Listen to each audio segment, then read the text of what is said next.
au cours de laquelle vous aurez le plaisir d'entendre le père Jean-Paul Régimbald continuer à nous exposer les résultats de ses recherches en rapport avec la conjoncture actuelle. Et il me fait aussi plaisir de vous dire immédiatement que le père Jean-Paul n'a pas que de mauvaises trouvailles à nous donner. Il s'est aussi donné le trouble de nous apporter des remèdes possibles à ce que nous vivons présentement et nous avons le plaisir de le laisser vous en exposer quelques-uns. Alors, bonne soirée. Chers téléspectateurs, c'est un plaisir de reprendre contact avec vous. Et nous voulons aborder ce soir deux points qu'il nous reste à couvrir, à savoir le rôle des Illuminati dans le domaine socioculturel et aussi dans le domaine religieux. Sur le plan socioculturel, il est bien clair que le rôle des Illuminati sera d'une importance capitale, puisque, afin de pouvoir en arriver au contrôle des nations, il faut d'abord contrôler l'opinion publique et contrôler les médias, afin de pouvoir, par là, en arriver à contrôler la politique et l'orientation ultime des programmes visés par les Illuminati. Dans le domaine socioculturel, nous reportons toujours à la même pyramide de départ, nous voyons les rapports entre le groupe des 13, qui donne ses directives au groupe des 33, lesquels transmettent aux Bilderbergers la mise en application des préreaux. Et sur le plan socioculturel, on vise essentiellement trois choses. On vise d'abord à la pensée internationaliste et socialiste. On vise ensuite à conduire les gens à l'abandon de leur souveraineté nationale. On cesse d'être citoyen d'une nation pour devenir en échange citoyen du monde. Et troisièmement, on donne aussi par voie de communication la philosophie de base et la pensée directrice de la société que l'on veut mettre en place. En rapport avec la société nord-américaine, c'est-à-dire les États-Unis, le Canada, l'Amérique latine aussi, la responsabilité de l'application du programme socioculturel tombe principalement sous l'autorité de John D. Rockefeller III. C'est le troisième en série de la famille, et son rôle à lui, c'est principalement de voir comment faire passer la philosophie et la pensée des Illuminati dans les corps publics. Or, le rôle important des fondations. Les fondations qui jouaient un double rôle, celui d'abord de pouvoir trouver une tribune capable de répandre et de diffuser les grandes orientations de pensée et de fonder les centres de recherche, et ensuite avoir aussi une possibilité d'investir des montants fabuleux d'argent qui seraient exempts de taxes. Je vous dis en passant que simplement l'ensemble du complexe Rockefeller fait un profit quotidien de 3,4 milliards et ne paye jamais un sou de taxes pour quelque raison que ce soit, grâce au truchement des fondations et des diverses formes d'investissement sur le plan socioculturel et sur le plan religieux. Comme on dit, il faut le faire. Vous avez d'abord les grandes fondations Rockefeller qui concernent la fondation des arts, la fondation médicale.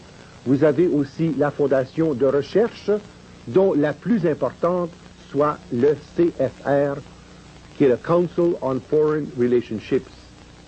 Vous avez ensuite les fondations Carnegie. Vous savez que les Rockefeller et les Carnegie sont mariés par alliance, et alors à ce moment-là, les alliances financières ont suivi les alliances matrimoniales. Vous avez ensuite la Fondation Ford, qui couvre un secteur gigantesque pour la promotion, surtout des œuvres de soutien sur le plan philanthropique. Vous avez la Fondation Casey, qui vise surtout l'étude de la parapsychologie, qui vise l'étude également de tous ces phénomènes de caractère occulte, mais sous l'angle pseudo-scientifique. Et enfin, vous avez la fameuse Fondation Guggenheim, qui, elle, se reporte principalement à la recherche dans le domaine des arts, et surtout des arts contemporains, des arts futuristiques. Grâce à ces diverses fondations et aux revenus qu'elles génèrent, eh bien, on est venu à bout petit à petit à établir une médiacratie. Je dis bien médiacratie car il s'agit d'avoir le contrôle absolu des médias afin de transmettre toute l'information voulue et pouvoir aussi cuisiner les données en fonction de la pensée globale que l'on veut promouvoir en rapport avec le gouvernement mondial et l'internationalisme capitaliste préconisé par cette dynastie. Parmi les grands journaux qui sont contrôlés, vous avez par exemple Time Magazine, vous avez Newsweek, vous avez Fortune, vous avez ensuite plusieurs réseaux de journaux qui sont entièrement contrôlés par les Rockefeller, notamment le New York Times. Vous avez aussi le Chicago Tribune, vous avez le Manhattan Press, et depuis peu, le contrôle absolu de Reuters et de United Press Associates. Ce qui veut dire que les nouvelles qui nous parviennent sont déjà traitées à la source et partiellement éculées de la partie qui deviendrait dangereuse. Il n'était pas de contrôler les journaux et les grandes revues. On est venu à bout de mettre la main sur la télévision. Vous avez les grands réseaux, comme par exemple ABC, NBC, CBS, et aussi le PBS, qui ont été contrôlés entièrement par la puissance économique afin de pouvoir promouvoir par les différents programmes et par la forme d'entertainment les objectifs visant à pouvoir briser en quelque sorte les éléments essentiels qui tenaient la société américaine en particulier et la culture de l'Ouest en général, faisant l'érosion graduelle de tous les piliers fondamentaux de la pensée, de la spiritualité et de la philosophie de base. Ce qui nous a conduit évidemment à pouvoir se donner ensuite des moyens à agir sur le plan de l'éducation. Vous avez que, par exemple, la Commission générale de l'éducation qui est affiliée à l'UNESCO, et le contrôle des deux secteurs permet ainsi de pouvoir transmettre de plus en plus d'internationalisme dans les productions de ces divers organismes. Vous avez ensuite 3 grandes universités qui tombent sous le contrôle absolu des Rockefeller, grâce aux diverses fondations déjà précitées, qui donnent des octrois fabuleux aux universités, à la condition toutefois qu'on admette comme professeur dans telle ou telle faculté des Illuminati. Alors vous avez l'Université de Chicago, l'Université Columbia et l'Université Stanford. Vous avez ensuite l'Association nationale de l'éducation, qui, elle, est un organisme complètement distinct du gouvernement, qui poursuit ses propres objectifs, a ses propres programmes et fait préparer une série de manuels scolaires que l'on répand dans tous les secteurs de l'éducation. Et dans le domaine des manuels scolaires, eh bien, il y a surtout l'éditeur McGraw-Hill qui contrôle la planification, la promotion et le financement de tout ce qui s'appelle instruments d'études et de recherche en ce domaine. De plus, après avoir contrôlé le socio-culturel, on finit par contrôler le religieux. On veut donner, et je donnerai un mot là-dessus dans un moment, je veux donner tout simplement un aperçu comment, par le contrôle des fondations, on parvient à donner des octrois si considérables que l'on peut orienter et, je dirais, désamorcer le caractère spécifiquement évangélique et chrétien de certains organismes. Sur le plan religieux, nous pourrons peut-être regarder à trois grands aspects qui vont nous concerner de très près. Il y a d'abord l'aspect des religions proprement sataniques qui sont fondées, soutenues et appuyées par les ressources des diverses fondations socioculturelles que nous avons mentionnées il y a un instant. Je pense notamment à l'agence et à la religion Wicca, qui est le Witches International Crafts and Conjuration Arts. Vous avez the Satanic Brotherhood of America, qui est une église formellement satanique. Vous avez de plus de cela l'organisme qui diffuse principalement la religion pseudo-scientifique qu'on appelle la scientologie, et ensuite la religion universelle de l'unification. Alors ce sont des moyens par lesquels on veut influencer la pensée chrétienne pour donner des orientations définitives sur le plan de la pensée internationaliste et capitaliste dans son ensemble. Car on veut aboutir à une seule religion mondiale où le Dieu d'Abraham, d'Isaac et Jacob est présenté comme le Dieu des malheurs et le Dieu des défaites, et finalement Lucifer comme le Dieu qui rend l'homme heureux et qui lui donne les moyens de fortune pour atteindre sa finalité propre. Grâce à une grande université qui a été fondée à New York même, on est parvenu à pénétrer le christianisme des grands principes du relativisme, du matérialisme et du grand principe de l'hédonisme, donnant ainsi bonne conscience à l'ensemble des chrétiens qui disent « faut pas s'en faire, tout le monde le fait, fais-le donc ». Petit à petit, la résistance de conscience et la fibre morale de la nation est atteinte, et c'est peu à peu la démission des puissances religieuses pour ouvrir à Satan toutes les portes. Là où notre foi nous soutient, là où notre foi nous inspire, c'est de savoir la promesse de Jésus.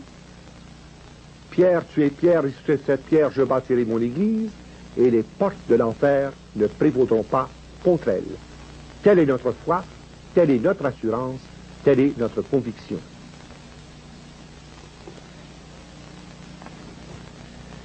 Jetons maintenant un regard plus attentif sur cet aspect de l'influence des Illuminati dans le domaine religieux. Tout cet aspect relève de l'autorité d'un quatrième frère Rockefeller du nom de Lawrence Rockefeller.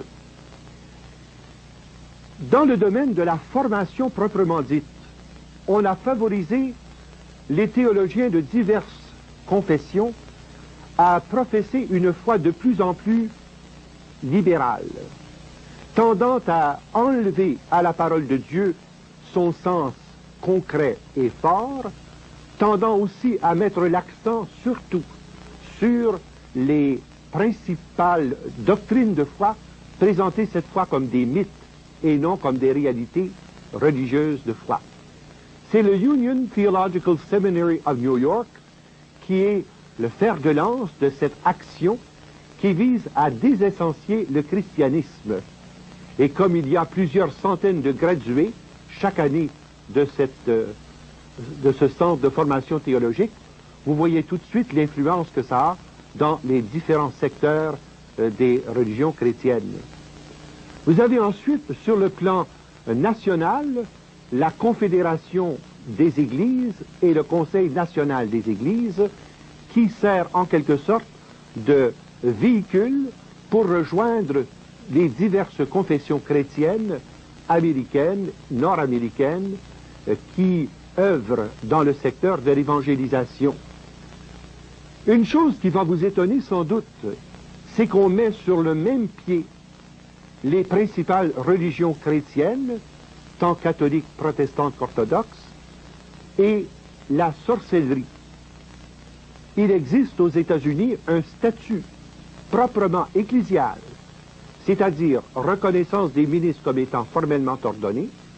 Deuxièmement, reconnaissance aussi du statut ecclésial et des avantages fiscaux que procure ceci pour répandre la religion satanique. Vous avez d'abord l'ordre de l'Aube dorée qui couvre le secteur principal des Rose-Croix et par les Rose-Croix qui couvre ensuite les autres religions à caractère ésotérique et à caractère de sorcellerie. Vous avez l'Église Wicca d'Amérique dont j'ai déjà parlé, l'Église de tous les mondes, le vestibule de l'art d'Aquarius, la fraternité satanique de l'Amérique, la scientologie, l'unité, les écancards, l'Église en marche vers le jugement dernier, l'ésotéro-occultisme, avec tout ce que cela comprend. Aux États-Unis, il y a plus de 1 500 000 sorciers et sorcières officiellement reconnus. Et chaque sorcier et sorcière peut avoir jusqu'à 13 membres dans son coven. Ah, vous voyez tout de suite l'ampleur que cela peut avoir et les implications qui en résultent dans le domaine religieux. Mais on ne s'est pas contenté de travailler à amenuiser le sens chrétien de la formation théologique et à répandre la doctrine de la sorcellerie. On a voulu de plus infiltrer les diverses religions en abordant les divers ministres, premièrement en achetant tout simplement et carrément leur allégeance. Il n'y a rien comme un don de 10 millions ou de 15 millions pour aider quelqu'un à changer ses opinions sur tel ou tel organisme bienfaiteur. Quand on ne parvient pas à soudoyer ou à acheter, on parvient à faire du chantage. On monte ainsi des documents qui serviront ensuite à faire marcher quelqu'un qui refuse de marcher. Et c'est ainsi qu'on a tenté de noircir la réputation de Martin Luther King, par exemple, et qu'on a cherché à ternir la réputation d'un Oral Roberts. Heureusement, les efforts n'ont pas réussi, mais la chose a été quand même tentée. Ensuite, si on parvient à séduire les ministres par le plan des œuvres et des paroisses, on veut aussi séduire le peuple. Et là, on a recours à la musique. La musique rock, notamment, est en train de prendre une orientation très, très différente. Jusqu'à présent, nous avons parlé du rock en tant que message subliminaux satanique, et on a parlé, au moins en passant, du punk rock, mais la prochaine étape, c'est qu'il y a le groupe qui s'appelle The Healers, et plusieurs autres groupes qui, relevant des églises sataniques dont j'ai parlé, seront véritablement des groupes officiellement religieux qui feront leur ministère par la musique rock.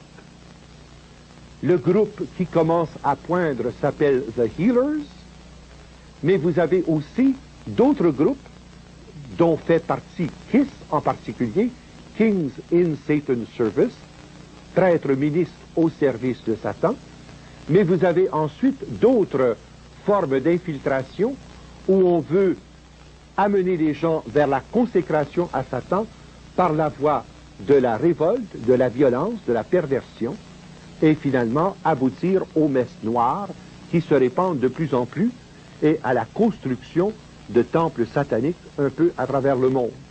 D'ailleurs, au Canada, nous en avons déjà notre portion, hélas, trop vaste par rapport aux besoins de la nation.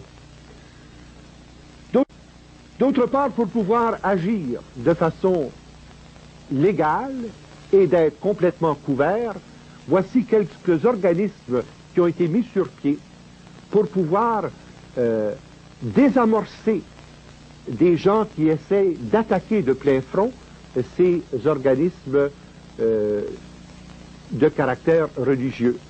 Vous avez l'Union américaine des libertés civiles. Et l'Union américaine des libertés civiles a pour fonction essentielle de s'attaquer à ceux qui s'en prennent aux religions sataniques, qui s'en prennent à l'ésotérisme, qui s'en prennent à la sorcellerie, et on leur intente des poursuites judiciaires sous l'article de la séparation entre l'Église et l'État, et aussi sous l'autre article de la discrimination.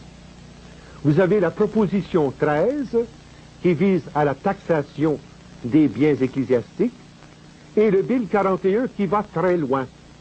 Le Bill 41 vise à faire le recensement non seulement des œuvres de charité, mais à obtenir la liste individuelle des donateurs de chacun des organismes. Et grâce à une mémoire électronique, on parviendra en temps opportun à pouvoir s'en prendre graduellement à ceux qui soutiennent les actions évangéliques trop fortes et qui empêchent les organismes des Illuminati d'atteindre leur finalité. Enfin, vous avez la Ligue antidifamatoire qui emploie chaque année des ressources légales considérables, prétendant défendre la réputation et l'intégrité des personnes en cause, mais en réalité obtenant de ceux qui dénoncent les agissements des Illuminati des poursuites de l'ordre de 1 million, 5 millions, 10 millions. Parlons un mot maintenant des groupes chrétiens infiltrés. Et c'est très triste de constater que des endroits qui ont été vraiment des lieux d'évangélisation de qualité sont maintenant sous la coupe des Illuminati. Je pense notamment à Melodyland, qui avait été fondé, comme on le sait, par le frère de David Wilkerson. Eh bien, Ralph Wilkerson, après avoir reçu un premier don de 10 millions et un autre de 7 millions, a commencé à enlever de l'aspect de son évangélisation toute forme d'action qui porterait atteinte aux Illuminati.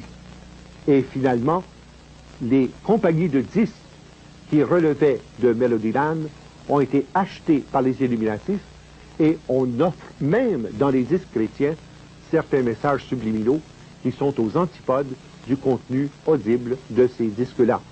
Je pense notamment au groupe qui s'appelle The Lamb, aux maisons d'édition de disques Dove et Birdwing.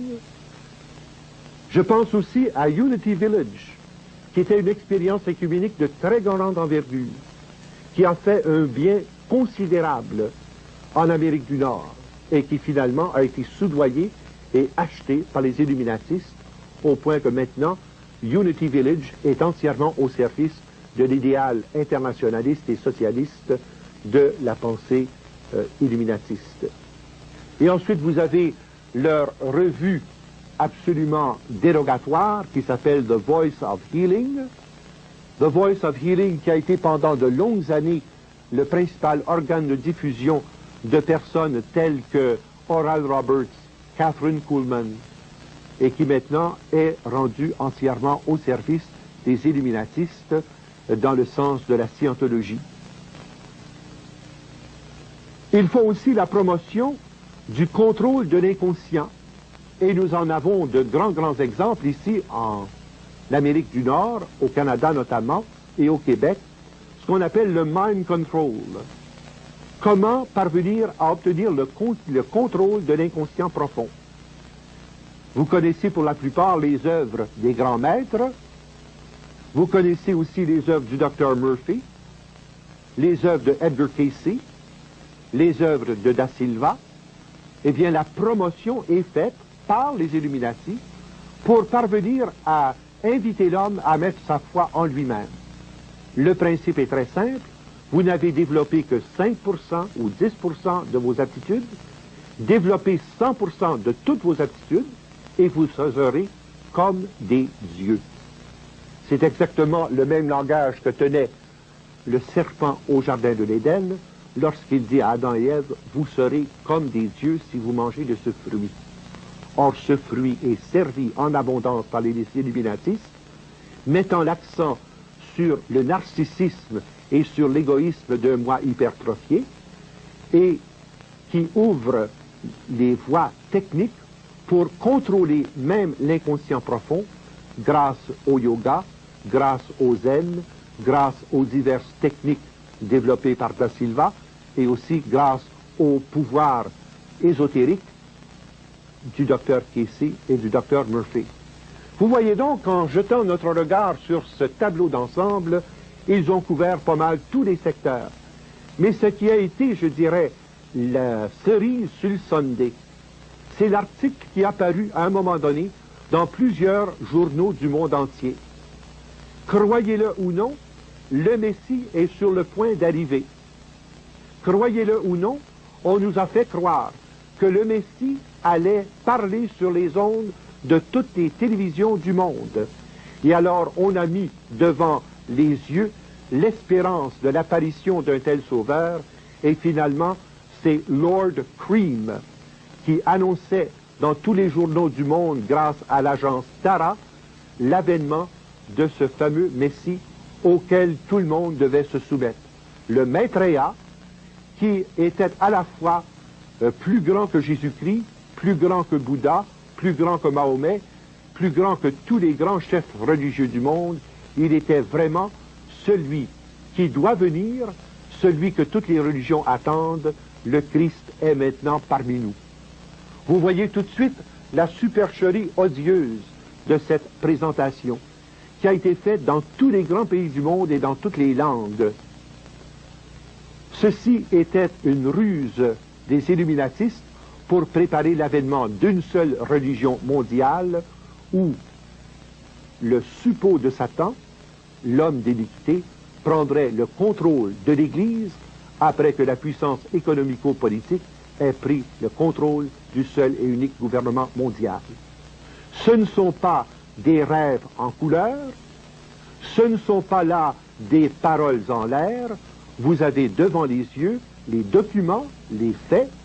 Nous sommes dans une réalité où il faut prendre conscience des problèmes pour apporter des solutions à la mesure des défis qui nous sont proposés.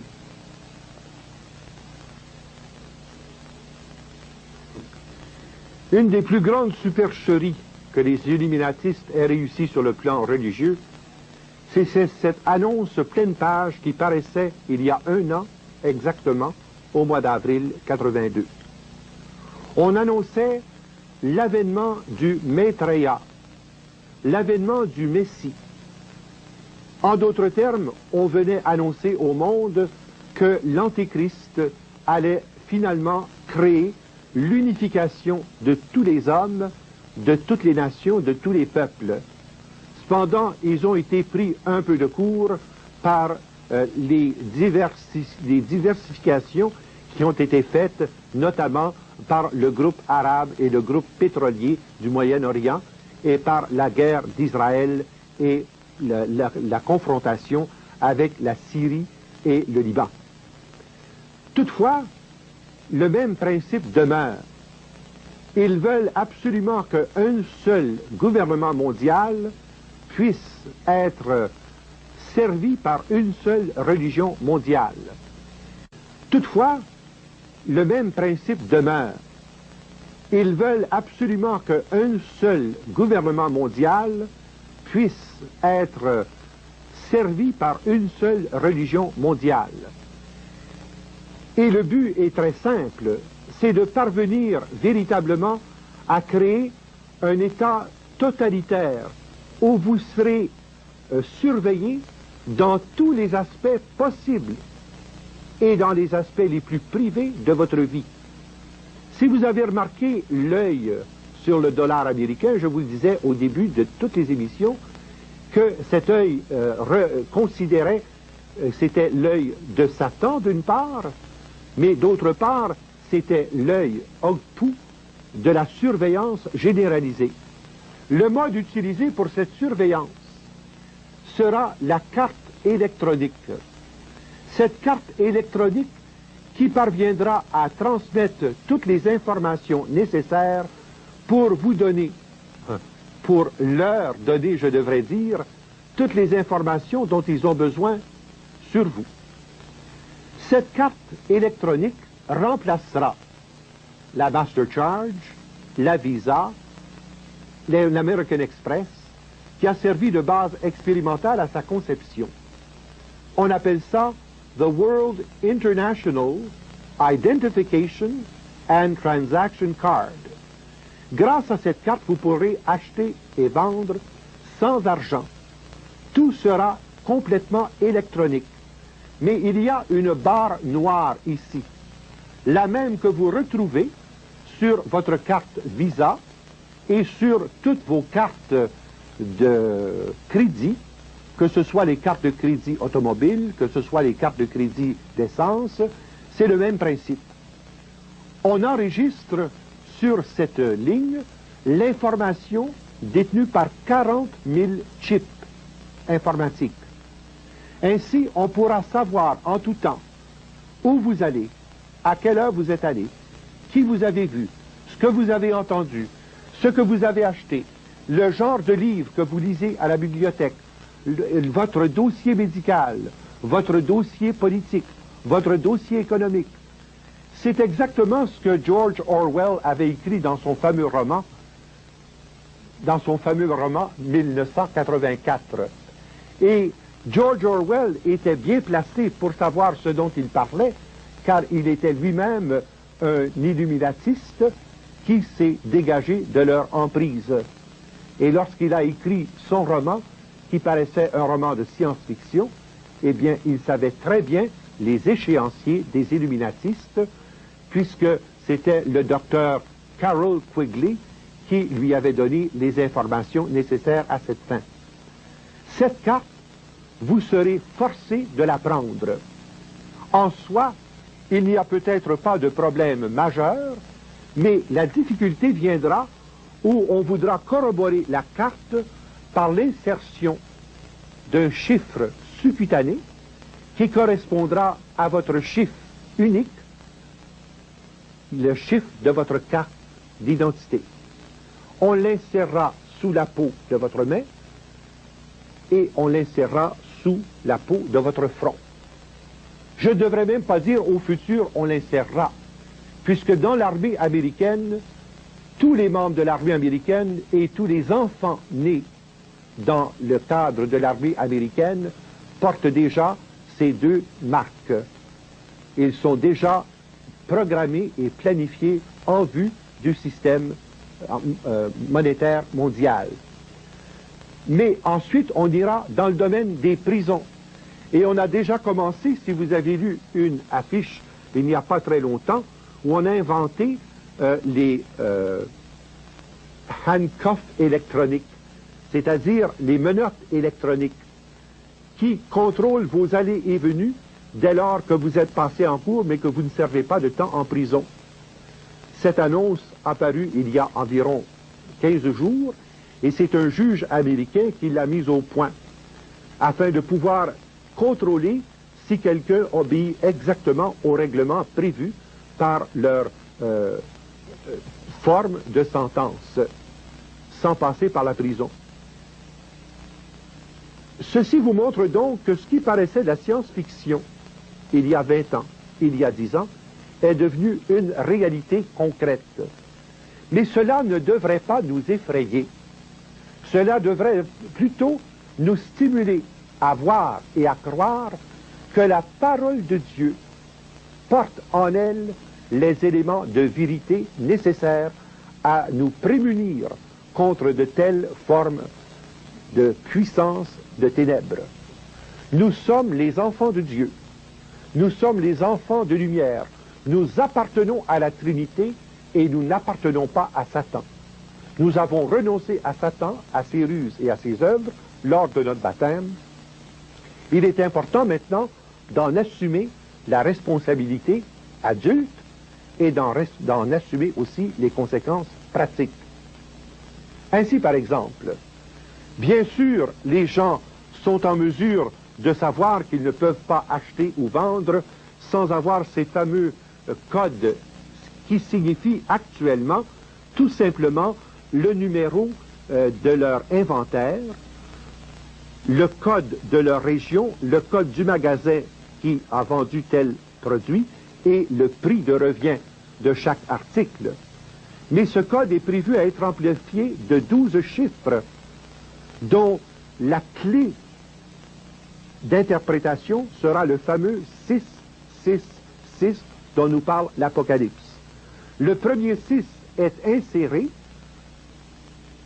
au début et à la fin comme colonne d'encadrement, et le troisième 6 est inséré en plein milieu pour diviser les deux séries de chiffres qui paraissent.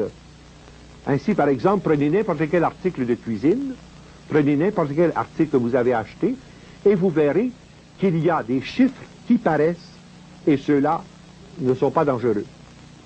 Mais vous remarquez qu'il manque des chiffres précisément vis-à-vis des colonnes 6, 6, 6. Pourquoi? Parce que c'est la colonne qui permet de nourrir cette information à l'informatique universelle de Bruxelles. Et c'est pourquoi la Bible nous parle de ce fameux chiffre 666 comme étant le numéro de la bête sans lequel nous ne pourrons ni acheter ni vendre. Est-ce que ça veut dire à ce moment-là que nous sommes cuits? Est-ce à dire à ce moment-là qu'il n'y a plus rien à faire? Bien au contraire. Cela veut dire que nous pouvons parvenir à agir par mode concerté sur le plan des communautés chrétiennes qui deviendront de plus en plus autosuffisantes. Je vous donne un exemple qui a été tenté dans 2 États américains où on fait l'échange des services. Je pense notamment, par exemple, à cette collection de données où une personne qui est électricien, un autre qui est poseur de tapis, un autre qui est plombier, un autre qui est dentiste, un autre qui est médecin, offre tant d'heures semaine à ce consortium et pour chacun des services, il est coté pour tant de points. Et grâce à un échange de services entre ces diverses personnes, il y a cette réserve qui permet aux uns et aux autres de se suffire sans avoir à passer par le système monétaire d'aucune façon. Il va falloir en venir graduellement à bâtir des communautés chrétiennes, des communautés humaines où le service et la gratuité vont prendre le pas sur l'échange commercial économique. Il va falloir apprendre aussi à mettre en commun nos ressources communautaires pour bâtir ensemble, dans la justice, l'amour et la vérité, la cité de demain, la civilisation de l'amour. C'est vers cela que nous cheminons. Et c'est pour cela que nous œuvrons, afin de pouvoir donner aux gens les moyens d'action, de se prémunir d'une part contre cette puissance de ténèbres et parvenir d'autre part à agir dans la liberté des enfants de Dieu. C'est vers cela que nous cheminons. Et c'est pour cela que nous œuvrons, afin de pouvoir donner aux gens les moyens d'action, de se prémunir d'une part contre cette puissance de ténèbres et parvenir d'autre part à agir dans la liberté des enfants de Dieu. Nous donnerons dans un moment des directives pratico-pratiques sur le plan personnel, sur le plan local et sur le plan ecclésial. Mais d'ores et déjà, il est possible pour nous de commencer à concevoir comme il est vital de tisser nos liens de fraternité et de solidarité pour vivre ce que l'Évangile préconise dans son enseignement. Ce que la parole de Dieu nous propose comme communauté voulue par le Seigneur. La pire attitude est celle du défaitisme. En se disant, ils sont trop gros, nous sommes trop petits, nous disons en fait, le diable est plus fort que le bon Dieu, Lucifer plus fort que la Trinité. Or, il n'y a rien de plus faux. Il est important pour nous de prendre conscience de nos liens de solidarité, tant sur le plan chrétien que sur le plan humain, et ensuite exercer toutes les ressources de nos moyens démocratiques actuellement en usage pour prendre le temps nécessaire à démasquer et à débusquer ceux qui se sont infiltrés aux différents niveaux de pouvoir. Nous croyons que les banques sont toutes puissantes, et pourtant on s'aperçoit que le système coopératif a commencé à déloger une certaine puissance des banques. Nous pensions que les consortiums étaient tout puissants et les cartels omnipotents, et on commence à se rendre compte que par l'union des petits, on parvient à débusquer les grands et les puissants, ceux qui usaient de leur puissance et nous offraient leurs services à des taux usuraires. L'avenir reposera sur notre volonté ferme de miser sur la gratuité des services dans l'échange de l'amour. Nous nous en porterons seulement que mieux en réalisant le plus-être et le mieux-être sur le plan personnel, sur le plan sociétal et sur le plan universel.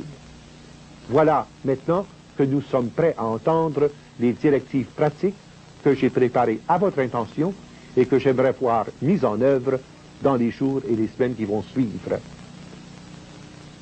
Comme il est essentiel et indispensable de se dire, même si Satan est prince de ce monde, Jésus demeure le roi des rois et le Seigneur des seigneurs.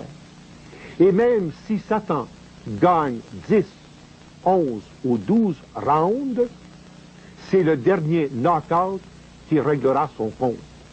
Nous savons que Jésus est vainqueur et que la puissance des ténèbres sera vaincue par l'agneau immolé, ce Jésus rédempteur qui est venu apporter aux hommes son royaume de vie et de vérité, son royaume de grâce et de sainteté, son royaume de justice, d'amour et de paix.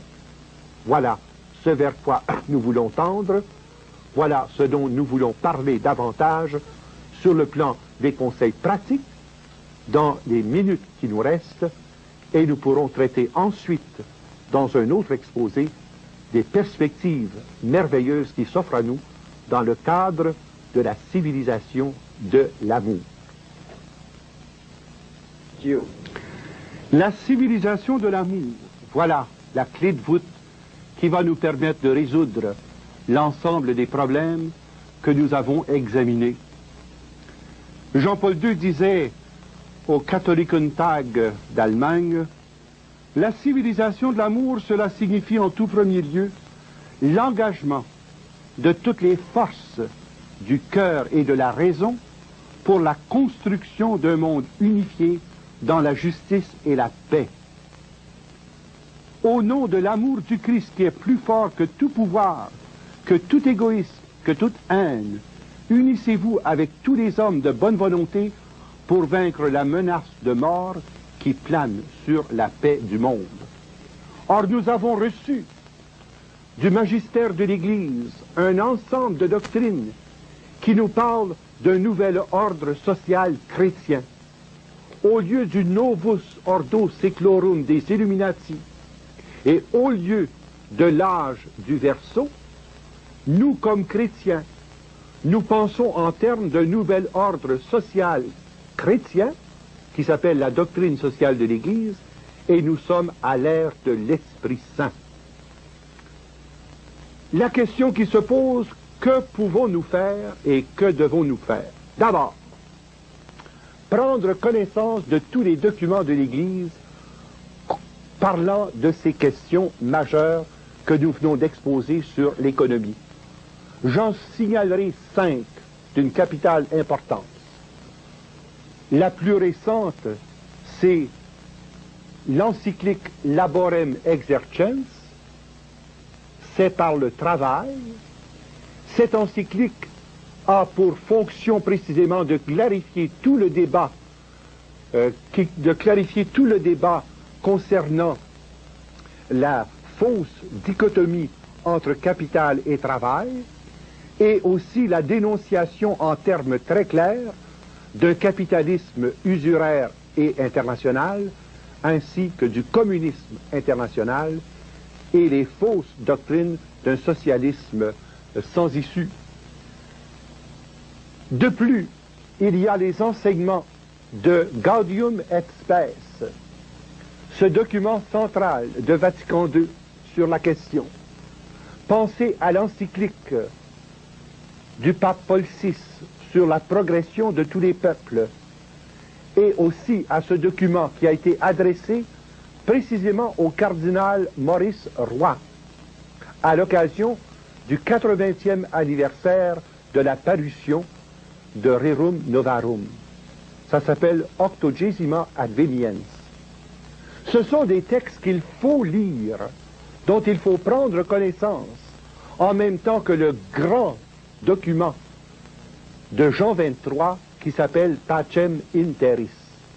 Je vous demanderai d'abord de prendre connaissance de cette pensée très cohérente et très vigoureuse qui nous montre, à la lumière de l'Évangile et à la lumière de l'expérience 2 fois millénaire de l'Église, les lignes de force d'une civilisation authentiquement chrétienne et d'un nouvel ordre social international dont les principes s'enracinent dans le Christ, dans l'Évangile, dans la foi.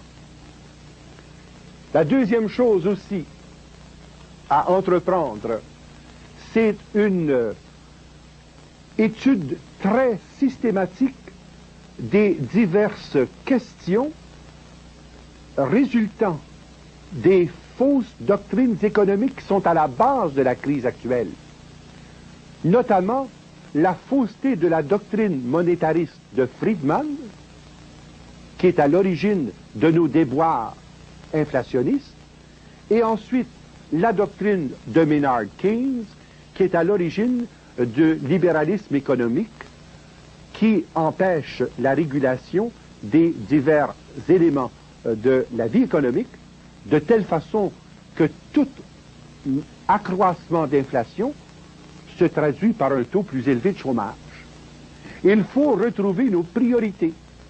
La priorité de l'homme sur le travail et la priorité du travail sur le capital et la nécessité de la fonction sociale du capital pour que, par son travail, l'homme retrouve sa dignité, son équilibre et aussi l'exercice de tous les droits inaliénables en tant que personne humaine, en tant que membre d'une famille et en tant que chrétien baptisé appartenant au Christ.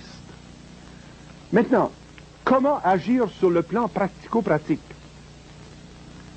J'aimerais d'abord qu'on se rappelle qu'il faut agir dans la vérité et la charité.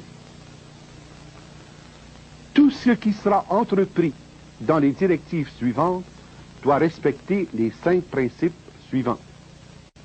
Se mettre au service de la vérité dans un esprit d'authentique charité, diriger notre action non contre les personnes, mais contre les idéologies ou les objectifs inacceptables proposés et propagés par des groupes.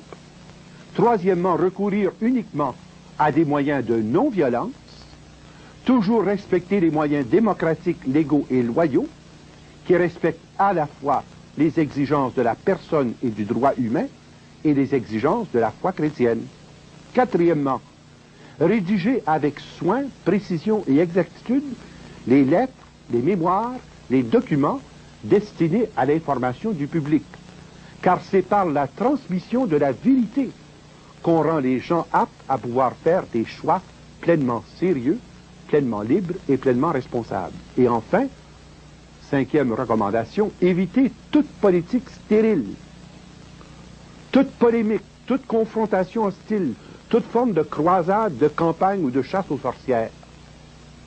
Il s'agit pour nous d'apporter des outils qui vont permettre la mise en valeur de la vérité pour pouvoir ensuite, grâce à cette vérité, désamorcer les uns après les autres les fausses solutions, les fausses valeurs et les faux éléments du système mondial qui nous est proposé.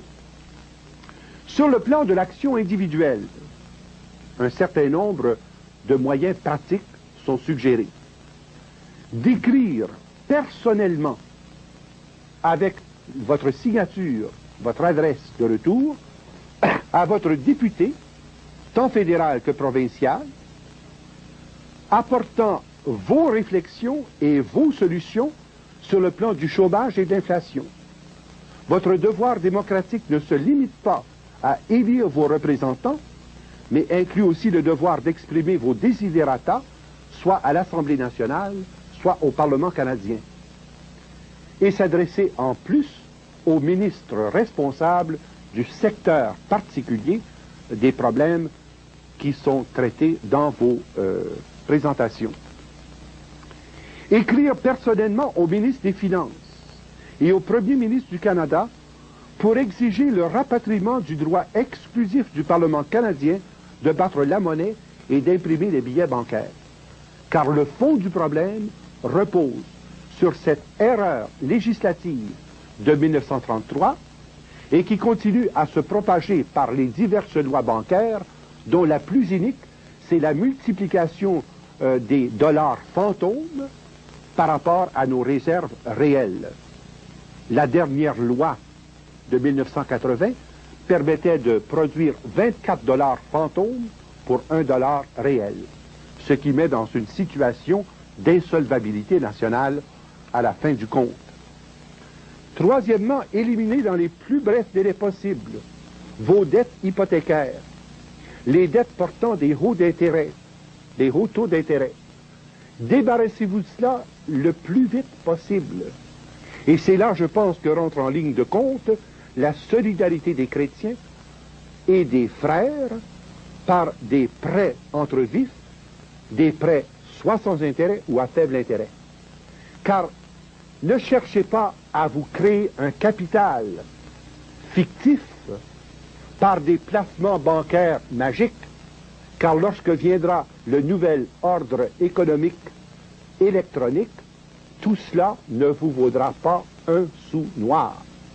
Aussi bien que votre argent profite actuellement à aider vos proches, vos frères et vos amis à régler leurs dettes hypothécaires et à régler tous leurs emprunts portant de hauts intérêts. Rien ne vous empêche, entre vous, de faire une entente pour permettre au moins l'équilibre de la justice et de l'équité entre vous. Deuxièmement, sur le plan des petits groupes, la formation de comités d'action.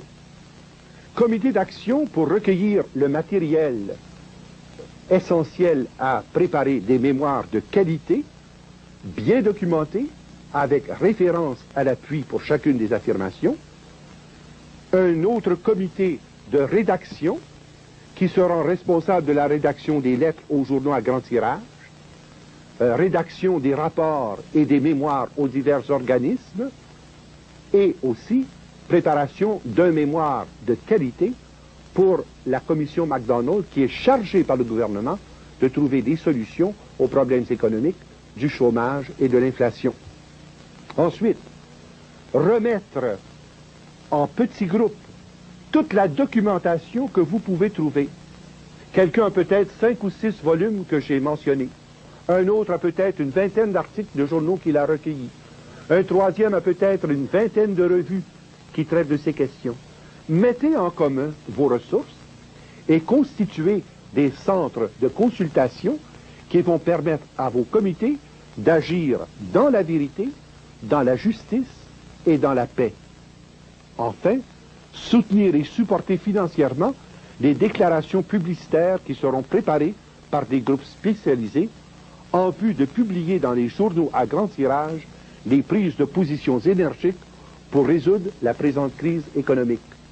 Enfin, sur le plan ecclésial, eh bien, nos évêques ont déjà donné des directives très précises et très claires dans leur lettre du 1er janvier 1983.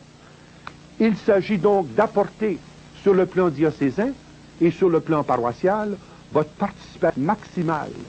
Car les évêques nous disent que le chômage doit prendre le pas sur l'inflation dans l'ordre des solutions des problèmes. Les évêques nous disent également que le fond du problème est l'erreur structurelle du capitalisme international, ce que je vous ai démontré largement depuis le début des conférences. Ensuite, les évêques établissent dans chaque diocèse des comités d'action qui vont permettre finalement à tout le monde de pouvoir choisir les voies communautaires qui garantiront l'avenir économique, l'avenir spirituel et l'avenir culturel de la nation et du peuple. Ainsi, on donnera le signe d'une société libre, responsable et démocratique qui sait agir par son action communautaire sur le leadership spirituel des évêques. Par ailleurs, et je termine là-dessus, comme le problème est d'une ampleur telle que l'empire des ténèbres a pris le pas sur les fils de lumière, il faut avoir recours aux moyens spirituels suivants. Et je termine là-dessus. La prière personnelle, familiale et communautaire, le jeûne autant que possible une fois par semaine, des journées de réflexion ou de récollection qui porteront sur la vérité dans la justice et dans la charité, et finalement des jours d'adoration, la miséricorde de Dieu. Si mon peuple, sur qui est invoqué mon nom, s'humilie, prie, recherche ma présence et se repent de sa mauvaise conduite, moi du ciel, j'écouterai, je pardonnerai ses péchés, je guérirai son pays, je restaurerai sa nation. Désormais, mes yeux sont ouverts et mes oreilles attentives à la prière faite en ce lieu. Voilà les moyens concrets d'action qui vont nous permettre de déraciner le mal à sa source et engager la voie radieuse qui s'appelle la civilisation de l'amour. À tous, bonsoir.